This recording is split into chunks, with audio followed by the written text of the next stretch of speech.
Hello everyone! Welcome back to my class!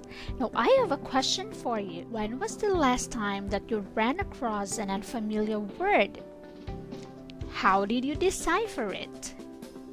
Well, chances are you may have looked it up in the dictionary, but what about if it's not available? Is it still possible to understand a word without looking it up in the dictionary? Well, the answer is yes. And that's what we're going to learn in this lesson. Let's get started.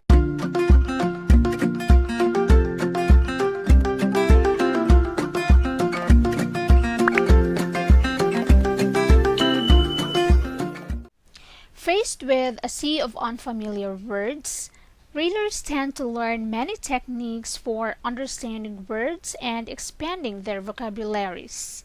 And one of the techniques is the use of context clues. What are context clues? These are words and sentences that surround an unfamiliar word and help explain the word's meaning. These clues offer insight, either directly or indirectly, into the portion of the text that's difficult to understand. This clue may appear within the same sentence as the word to which it refers, or it may follow in a preceding sentence. It is important to know the context of the sentence because it provides meaning and clarity to the intended message. Let's explore various types of context clues to see how they work. Let me give you some ideas. Ideas stands for inference, definition, example, antonym, and synonym. These 5 are all types of context clues. What are these types of context clues? Let's discuss them one at a time, starting off with the inference.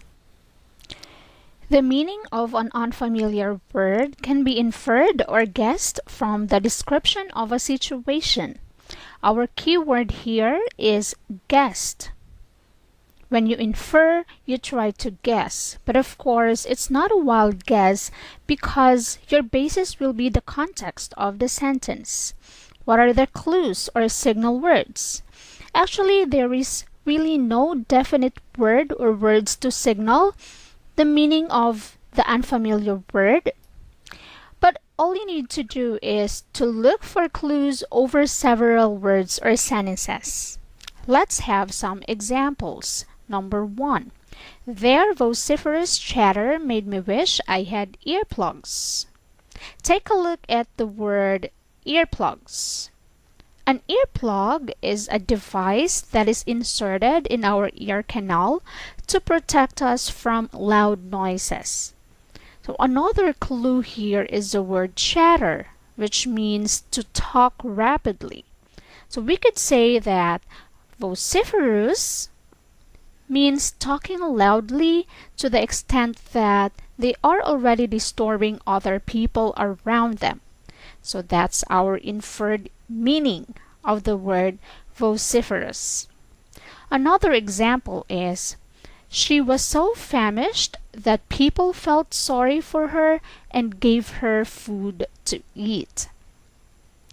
There will be times that you need to look at what is happening in this sentence. Okay? So what are the people doing in the sentence? What do you think famished mean? In this sentence, we could conclude that famished means extremely hungry. Why? Because the people felt sorry for her and gave her food to eat. That is our clue. Another type of context clue is definition. The meaning of an unfamiliar word is directly or explicitly explained in the sentence. So it's there already in the same sentence.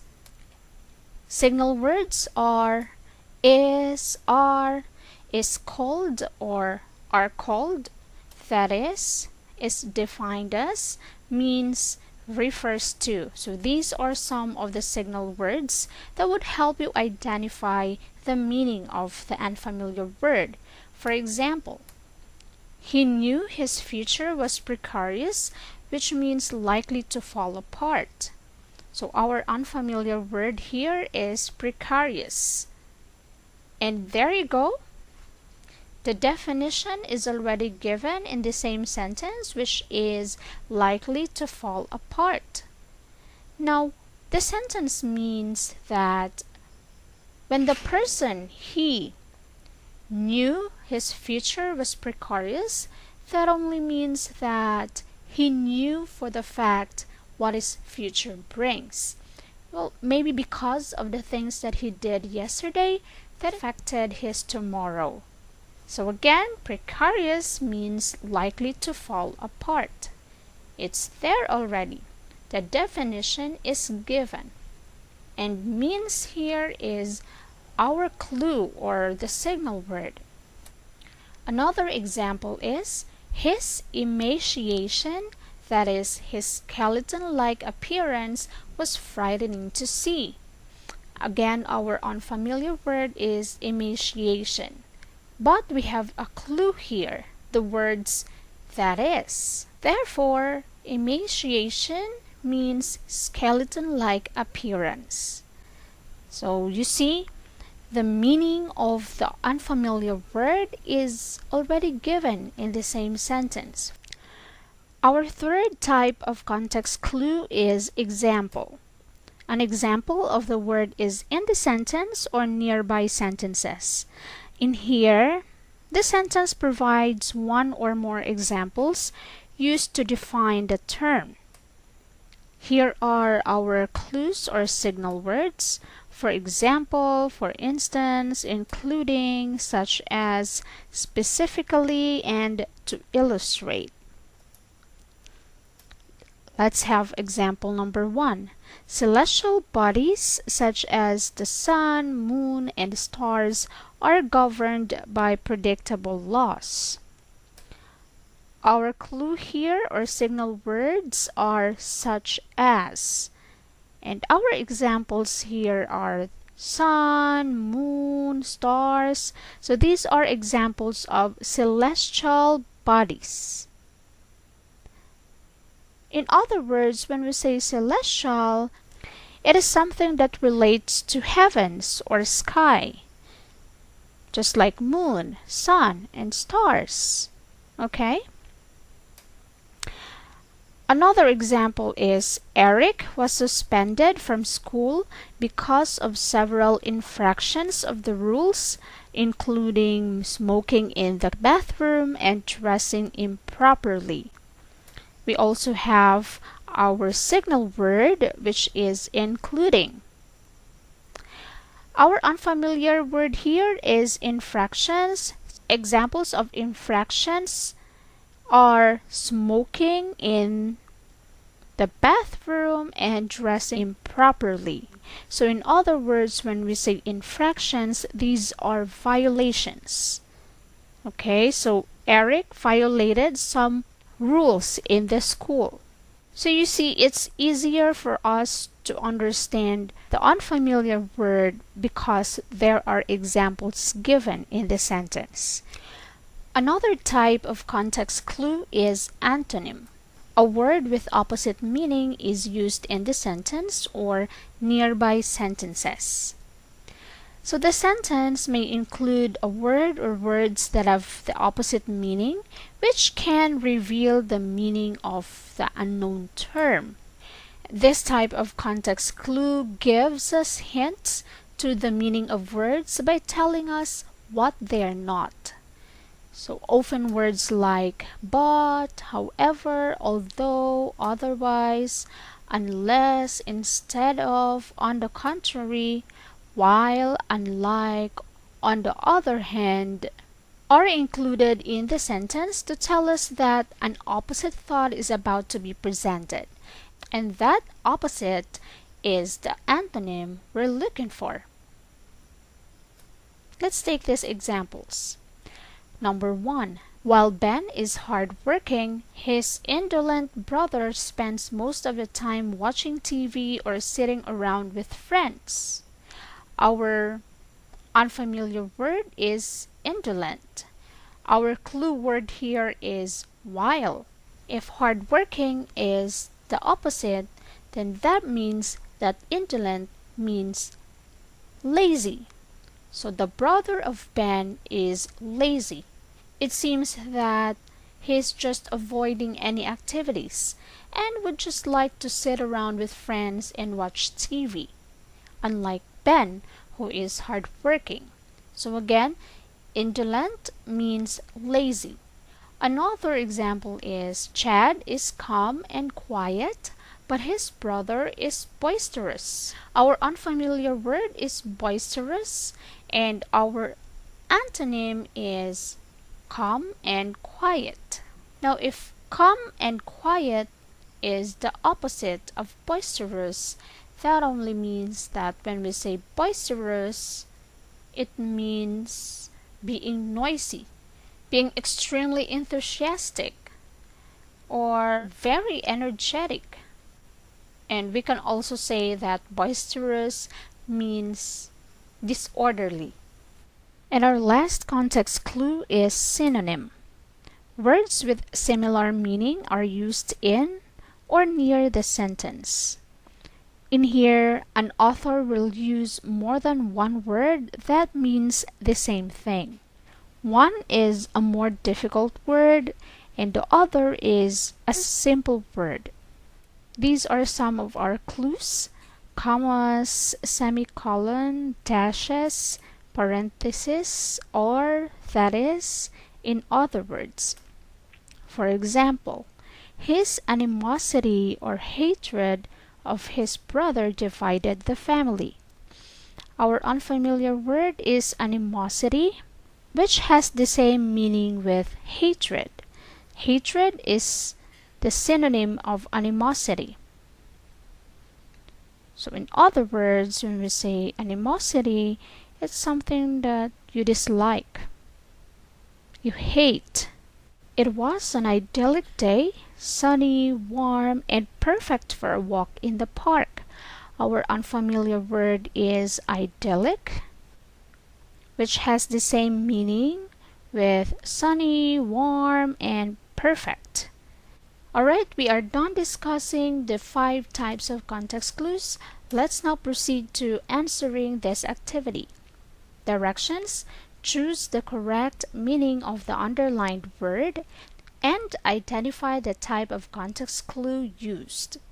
It could be inference, definition, example, antonym, or synonym. Let's start with number 1. I meandered through the Robinsons Mall, taking time looking at all the clothes in the windows. Our underlined word is meandered. What does it mean? A. Hurried, B. Wandered, C. Ran, D. Jogged. What is the correct answer?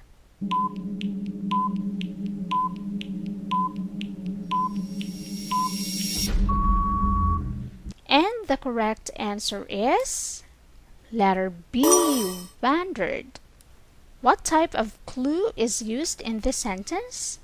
It's inference. That's right. How did you know that meandered means wandered? Because the subject of the sentence was in the Robinsons. He was just looking at all the clothes in the windows. He is just doing a window shopping. He is not buying at all. He was just wandering around. Number 2. The debris on the basketball court included numerous paper cups, ticket stubs, and cigarette butts. The underlined word is debris. What do we mean by debris? A. Products, B. Papers, C. Trash. What is the correct answer?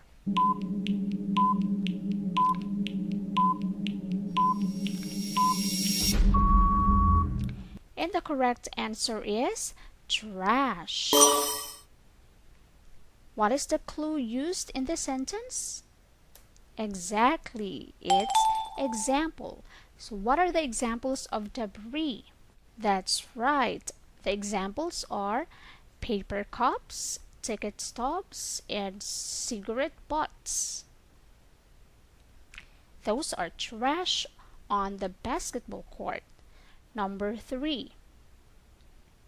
The coach takes every opportunity to censure his players, yet he ignores every opportunity to praise them.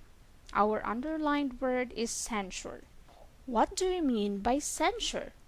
A. Approve of. B. Criticize. C. Choose. What is the correct answer?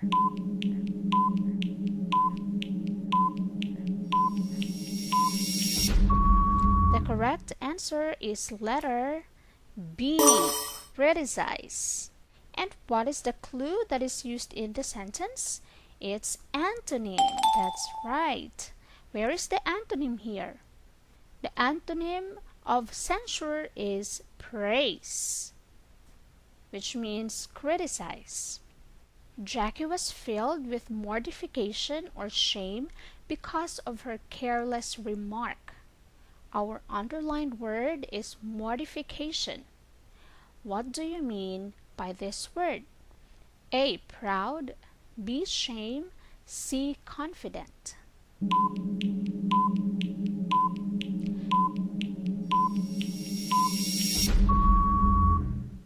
And the correct answer is shame. Of course, it's already there. Here. You see? And what clue did we use in the sentence? It's synonym. Mortification and shame are synonymous words. Number 5. Marina was indignant, which means she was fuming mad when she discovered her brother had left for the party without her. Our underlined word is indignant. What do we mean by indignant? A. Calm. B. Excited. C. Very angry. What is the correct answer?